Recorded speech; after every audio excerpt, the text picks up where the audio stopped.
আসসালামু আলাইকুম। ক্ষমতায় আসার আগে একই অবস্থা বিএনপির। বিএনপির নেতাকর্মীরা সারা দেশব্যাপী কি শুরু করলো, এটা মগের মুল্লুকের মতো শুরু করে দিল বিএনপির নেতাকর্মীরা। এই যে এই গত পরশুদিন হাতিয়াতে একজন মহিলাকে রেপ করা হয়েছে শাপলাকলিতে, ভোট দেয়াতে, মানে এনসিপির নির্বাচন করাতে। এটা ছিল শেখ হাসিনার সময় এগুলি ঘটতো, এগুলি বাংলাদেশে কখনোই ঘটেনি। 18 সালে আপনাদের মনে থাকার কথা, নোয়াখালীর সুবর্ণ স্যার থানাতে একজন নারীকে ধানের শীষে ভোট দেওয়ার জন্য তখন তাকে বাড়ি থেকে তুলে নিয়ে তার স্বামীকে হাত পা বেঁধে রেখে পাশের ঘরে তার ওয়াইফকে রেপ করা হয়েছে। ঠিক একই ফ্যাসিস্ট কায়দায় এখন এই বিএনপির সন্ত্রাসীরা এই কাজটা করছে। হাতিয়ার এই নারীকে তার পাশের ঘরে তার স্বামীকে বেঁধে রেখে তাকে রেপ করছে। এখন বাংলাদেশের সবচেয়ে আলোচিত সমালোচিত এটা। বিএনপি আওয়ামী লীগের পথ ধরছে। বিএনপির রাজনীতির পরিণতি হবে আওয়ামী লীগের মতোই। যেভাবে শুধু হাতিয়ার এই ঘটনা, এই যে গত 3 দিনে 3টা মার্ডার হলো বিএনপি, এবং 1000-এর উপরে জামায়াতের এনসিপির নেতা কর্মীদের উপর বাড়িঘরে হামলা চালিয়েছে, ব্যবসা প্রতিষ্ঠানে হামলা চালিয়েছে, তাদেরকে চালার পথে আক্রমণ করছে, পটুয়াখালীতে করছে, পিরোজপুরে করছে, আপনার এই বাগেরহাটে করছে, রংপুরে করছে, পঞ্চগড়ে করছে, দেশে এক কথা দেশের বিভিন্ন জায়গায় করছে। বিএনপি নির্বাচনের আগেও জামায়াতের নারী কর্মীদের উপর হামলা চালিয়েছে ব্যাপকভাবে, তাদের পেটে লাথি মেরেছে। একজন গর্ভবতী এই জামাতের কর্মীর, জামাতের একজন নারী কর্মী নোয়াখালীর সোনাইমুড়ি থানায় ওনার এই যে হিজাব টেনে নিয়ে গেছে, এবং অসংখ্য জায়গায় জামাতের মহিলা কর্মীদের উপর হামলা চালিয়েছে, গায়ে হাত তুলেছে। যারা নারীদের গায়ে হাত তুলেছে তারা কখনো রক্ষা পায়নি। এই কাজগুলি অতীতে আওয়ামী লীগ করছে। আওয়ামী লীগ করে আওয়ামী লীগের পতন তো আপনারা দেখেছেন। 24-5 আগস্টের পর আওয়ামী লীগের যে নির্মমভাবে, যে নিষ্ঠুর পরিণতি ভোগ করতে হয়েছে, যেভাবে পতন হয়েছে, বিএনপির একই পরিণতি হবে। আপনারা মনে রাখবেন, বিএনপি 5 বছর বিএনপি ক্ষমতায় থাকতে পারবে না।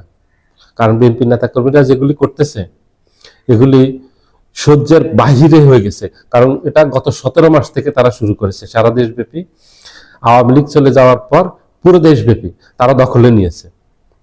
সব জায়গায় মহা উৎসবে তারা চাঁদাবাজি করেছে, দখলবাজি করেছে, টেন্ডারবাজি করেছে, খুন করেছে, খুনোখুনি করেছে, নিজেদের মাঝে খুনোখুনি করে 251 জনকে তারা তাদের নেতা কর্মীকে শেষ করে ফেলছে।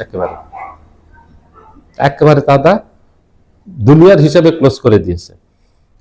তো এগুলি তো করছে আওয়ামী লীগ, এগুলি তো এই ফ্যাসিস্ট শেখ হাসিনা এগুলি করছে। করে তার পরিণতি কি হয়েছে? বিএনপি সেটার থেকে শিক্ষা নেয়নি।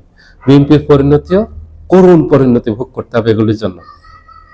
আজকে রংপুরের ডিসির সাথে যে অসম্মানজনক আচরণ করছে, যে অসৌজন্যমূলক আচরণ করছে, যে খারাপ আচরণ করছে, যে খারাপ দৃষ্টান্ত স্থাপন করছে বিএনপি, এটা নজিরবিহীন। রংপুরের ডিসিকে, রংপুর সাইড যে আসনটা আছে পীরগাছা কাউনিয়া, এই আসনটা থেকে এনসিপির সদস্য সচিব আক্তার বিজয়ী হয়েছে। ওই আসন থেকে বিএনপির প্রার্থী হয়েছে এমদাদুল হক বর্ষা। ও ডিসি অফিসে গিয়ে ডিসিকে হুমকি দিয়ে আসছে যে আমার বউ ছেলে মেয়ে যেভাবে কাঁদছে তোমার বউ ছেলে ওইভাবে মেয়ে, তোমার বউ ছেলে মেয়ে ঠিক ওইভাবে কাঁদবে। এটা অর্থ হলো তাকে হুমকি দেওয়া প্রচ্ছন্ন, একদম স্পষ্ট হুমকি, যে তাকে মেরে ফেলবে। তাকে মেরে ফেললেই তার বউ ছেলে মেয়ে কাঁদবে। তাকে গিয়ে অফিসে গিয়ে এইভাবে ঠিক এইভাবে আঙ্গুল তুলে যে তোমার পরিণতি খুব খারাপ হবে, খুব ভয়াবহ হবে। এগুলো নির্বাচনের আগে বিএনপির নেতা কর্মীরা সাধারণ মানুষকে হুমকি দিয়েছে। এখন পরাজিত হওয়ার কারণে তারা এখন ডিসিদেরকে গিয়ে, ডিসিরা যেহেতু রিটার্নিং কর্মকর্তা, ওখান থেকে প্রত্যেক আসনের এমপি ডিক্লেয়ার হয়, এই জন্য ডিসিদেরকে গিয়ে সেখানে হুমকি দিচ্ছে। আপনি নির্বাচন করবেন, আপনার জয়ের যেমন মানসিকতা থাকবে, পরাজয়ের মানসিকতা আপনাকে রাখতে হবে। আপনি হেরেও যেতে পারেন, জিতেও যেতে পারেন। হেরে গেলে আপনি প্রশাসনকে দায়ী করবেন। আপনি এই যে একজন ডিসিকে এইভাবে হুমকি দেয় এবং অপমান করা, অপদস্থ করা, এইভাবে এটা অতীতে কখনো ঘটে নাই। এটা আওয়ামী লীগ পর্যন্ত করে নাই। আওয়ামী লীগ ভোট কারচুপি করছে, অনেক জঘন্য কাজ করছে, অনেক জঘন্য অপরাধ করছে আওয়ামী লীগ বাংলাদেশে। গুম করেছে, খুন করেছে, ক্রস ফায়ার করেছে, দেশের সম্পদ লুটপাট করেছে, অনেক বড় বড় অভিযোগ আছে।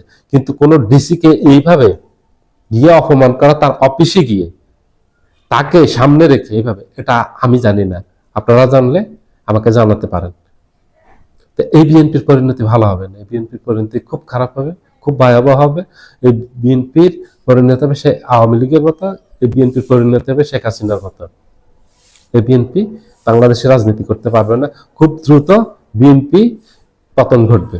কারণ বিএনপি কোনো ভালো সময়ে ক্ষমতায় আসেনি, খুব অস্থির সময় আসছে, মনে রাখতে হবে এটা বিএনপিকে।